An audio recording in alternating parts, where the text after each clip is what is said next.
This next part of the program is one that I'm really proud of, because I think of all the things that we've done in the 7 years with the FinTech Society, the first white paper we did may have gotten more publicity and use than anything else we've ever done, and especially bringing light to the concentration of the payment industry in the city of Atlanta.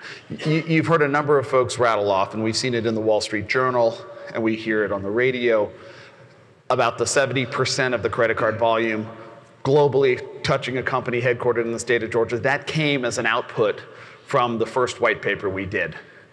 And two guys who have been longtime members and extraordinary contributors to the TAG FinTech Society, Glen Sarvady and Don Campbell, undertook updating that white paper and creating a new one. And so today we're actually happy to announce the unveiling of the latest white paper, which I hope will really give us more fuel to continue to grow our hub here. So without further ado, I want to bring Don and Glen on stage and let them tell you what we found. Thanks, guys. Good luck, guys. Thanks. All right, these lights are bright. So you should have copies of the white paper on the tables. There are about 10 placed per table, so you can take a look at what we've done. As Sean said, we started off this exercise in 2012, published the first one in 2013. And then Glenn and I decided about probably 9 months ago that we would tackle the update of that. And I have no clue how many hours we have in this, but I don't know, do you know? My wife made a comment. My wife and daughters, if you ask them, I think it's kind of a personality defect that we're just obsessed with FinTech. And I mean, it's hopefully that obsession actually turned us into a pretty good final product that'll be useful to people, because it was definitely a labor of love. It's a good amount of work from a bunch of people in this. You know, we started off with this concept of defining the ecosystem. Everyone wants to define an ecosystem to say, you know, how big a bread box does it fit into? And, you know, so based on the findings, you know, it's either going to be viewed as like a mothership, you know, the place that everyone kind of needs to come, or the Death Star. So which is it? Well, I think clearly if it was the Death Star, we wouldn't be up here. But you know, one of the things that we took a look at, and you've heard some of these numbers earlier today, the slide's up there now. You know, the last time we did this, we estimated that there were 70 FinTech companies in the Georgia FinTech ecosystem. We conservatively estimate now that it's 100. That 30,000 number's been used a couple times already from the stage during the day. We've taken, again, a pretty conservative view in terms of the way we've calculated that. For example, none of the banks, you know, you've definitely got innovation centers and IT shops within the banks that would qualify as FinTech. Professional services firms are not in there. I mention that because sometimes you do see some different numbers. I believe the ATPC's numbers are a little bit broader. They have a slightly different definition. I think they're a little bit north of that. But we feel very confident that there's at least 30,000, which is a pretty darn impressive number. Absolutely. You know, to get a lot of these numbers, we partner with Georgia Tech. Sudhir Shava, I believe he's back in the corner over there. He's waving. Thank you, Sudhir. He's in the back somewhere. If you haven't met him, take a chance to do that, because he's really looking very deeply from Georgia Tech's perspective into the FinTech market. And we did a lot of interviews, sat down with the executives one-on-one to talk about things like innovation, things like government you know, regulation and the like. And one of the key things that we learned was that in that concept of the mothership, if you don't engage with Georgia, you know, you're not on the map. And this is the last quote on here, and I've got the lights in my eye, but I believe Marianne Johnson from First Data is right out there. And this was something, we've got a series of quotes that we took away from about 24, roughly 24 executive interviews we did with key leaders in the industry. And those quotes, some of those really key takeaways are peppered throughout the report. And this one just really stuck with me. And thank you, Marianne, for sharing it. And I'm verified she was comfortable with having it attributed to her before we got up here. But this was one of my favorite ones. If you don't engage with Georgia, you're going to hit a wall in the last mile of execution. And when you think about all the disruptors going on in the world and getting into the fintech space, and we've talked about several of them today, you can do a lot with an app and consumer-facing experience and things like that, but at the end of the day, there's still a payment that has to take place.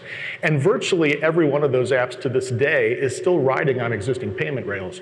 So at some point, you've actually got to make that last connection so you can execute those transactions. Think about Uber, for instance. If you didn't actually have that last piece that said at the end of the cab ride, you get out and the payment's taken care of, the experience wouldn't be nearly as good. That's the last mile we're talking about there. And I think that's really key to what we've got. We've got the innovation going on here, but we have those really bellwether companies that really drive a lot of the process. So one of the areas that we wanted to talk to the executives about is saying, everyone says that all the innovation is being done in Silicon Valley or Austin or some other place. What is your take on that? And is innovation being done here? And this is the statements that came back. But what we wanted to do was to validate that, innovation doesn't necessarily mean it's small and incubated and very highly entrepreneurial. It can also mean the risk that the very large organizations here, the payment processors, who take these things to market around the globe, that's where the risk is, because the greatest revenue loss is potentially there. So the executives, we'll talk about venture capital, for example. Yeah, we talked, it was interesting to me when we actually tried to get the input from these executives on a series of different topics, and you'll see this, the reports are now on the tables out there. The place that I'd say we had the most divergence of opinion, where I didn't really see a consensus, was in the area of venture capital. You do hear people say, we don't have enough venture capital in town. Some people say it's not enough early stage. Some people say it's not enough late stage. Other people have come back and said, you know what, a good idea is going to be funded. Others have said you don't need to get the venture capital in the town that you work in. So it was kind of all over the map. But the bottom line, I think, was that people said, if a good idea exists, you're going to have to be engaging with Georgia and venture capital, and it does exist here. And we know that there's new funds being started. TTV Capital's obviously been very involved in the payment space here in the state.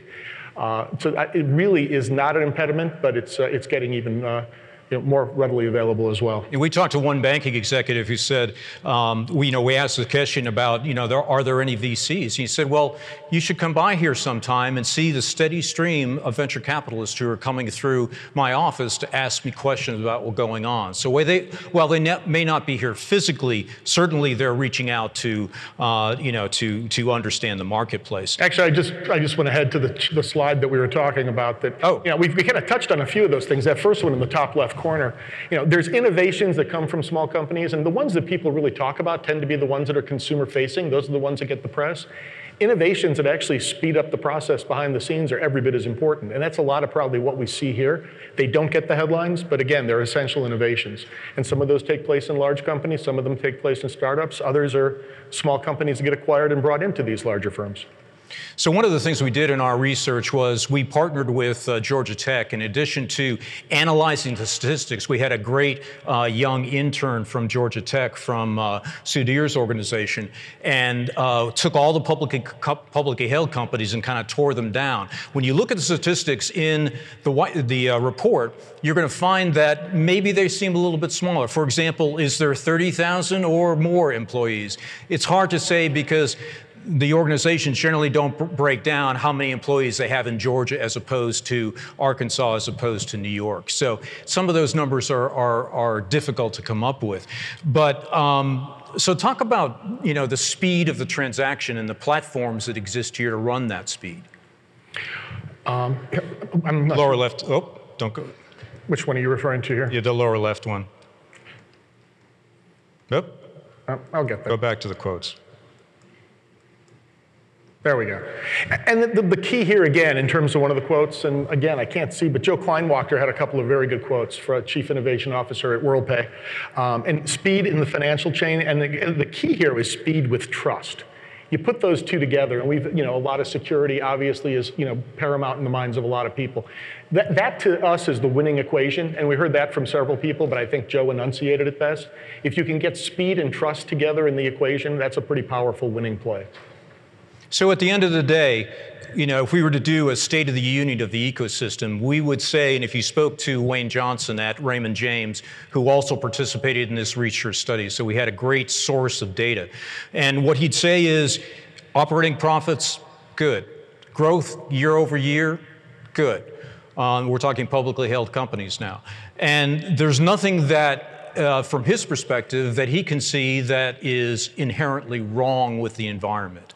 So remember that we started Tag FinTech to say, let's take advantage and communicate to the world who we are and what we have here. And that's the effort that Glen and I have been working on, these ecosystem white papers, to do that. And the message is good. As Sean said earlier, the original document was much quoted throughout the industry. This document has much better research and much better, I think, results from it.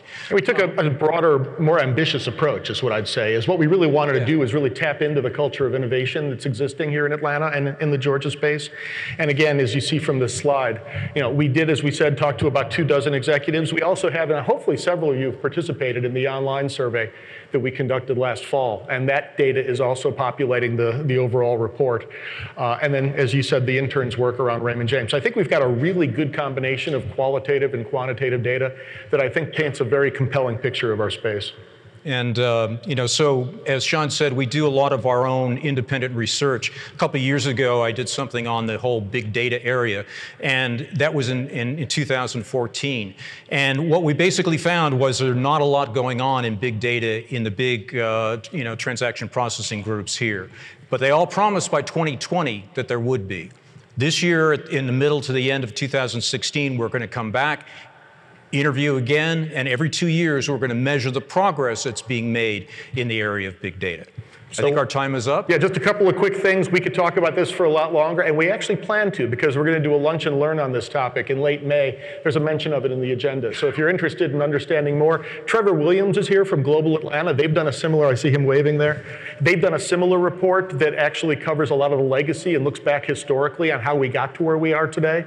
I think the two reports complement each other quite nicely. He's going to be speaking on a panel at that lunch as well. We'll get into a lot more detail there. The URL is there, but you'll find it if you go to our site. The PDF is available for download, and please get the word out. And obviously, the rising tide lifts all boats.